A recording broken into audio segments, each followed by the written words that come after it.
Mesdames, Mesdemoiselles, Messieurs, bonjour. Nous sommes le mercredi 19 mars 2014. Les indices américains ont terminé dans le vert alors que le président Poutine a promis de ne pas diviser l'Ukraine. Les données macroéconomiques meilleures que prévues ont poussé Wall Street vers le haut. Le Nasdaq a gagné 1,20%, le S&P 500 0,72% et le Dow Jones a également progressé de 0,55%. Aujourd'hui, le taux des fonds fédéraux est attendu inchangé à 0 et 0,25% et le stock de pétrole brut devrait être publié. L'or, pour sa part, a reculé alors que le marché boursier américain continue dans sa tendance haussière. Selon le graphique en données de 8 heures, l'or maintient la tendance haussière et le support à 1347 $ doit être brisé. Si l'or maintient ce support, l'or pourrait retourner à 1375 $. L'euro, quant à lui, s'est renforcé par rapport aux autres devises majeures suivant l'annonce du président Poutine. Selon le graphique en données de 1 heure, la paire euro-US dollar s'échange dans un canal ascendant.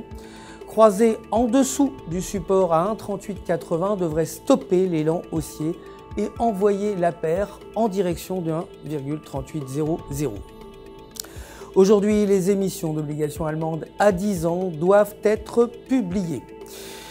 La livre s'est dépréciée face aux devises majeures avant la publication du taux de chômage aujourd'hui. La paire livre-US-dollar s'échange dans un canal ascendant selon le graphique en données de 1 heure.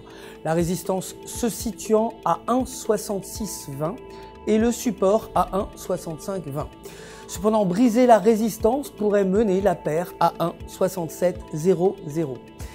Aujourd'hui, la variation des demandes d'allocation est attendue à moins 23,3K contre moins 27,6K.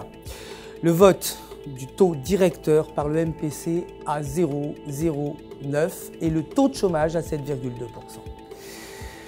Le dollar canadien, pour sa part, a chuté après que le gouverneur de la Banque du Canada, Stephen Poloz, ait déclaré qu'il ne pouvait pas exclure une réduction de 1% du taux directeur si la situation économique devait empirer.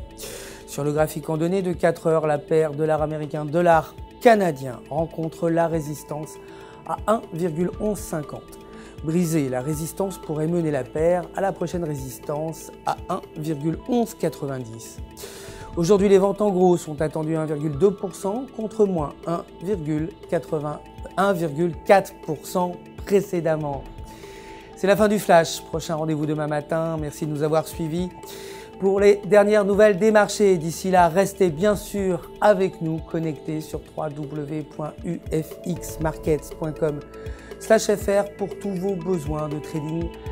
Votre conseiller personnel répondra bien sûr à toutes vos questions, vous le savez.